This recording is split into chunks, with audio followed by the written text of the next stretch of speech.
Welcome to our channel. Today we how to verify time picker UX with React Aria, detailed guide step by step clearly.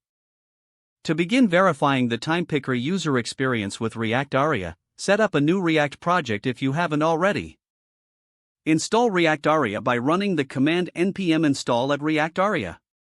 Next, create a time picker component within your project. Import the necessary modules from React Aria, specifically the time picker hooks. Use the useTimePicker hook to manage the time selection logic within your component. Define state variables for managing the selected time and open/close state of the time picker. Incorporate the time picker's input field, which will display the selected time. Connect this input field to the useTimePicker hook using its props. Add a button to toggle the visibility of the time picker dropdown.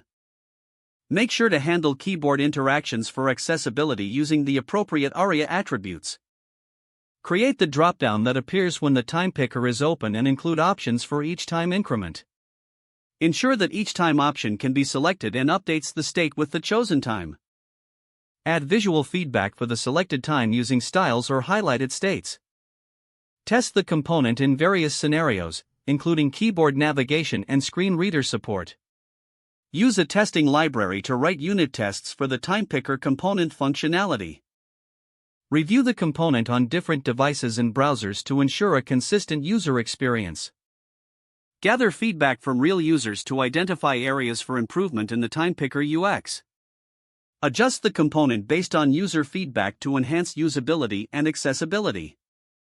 Finally, document the implementation process and any challenges faced during development for future reference.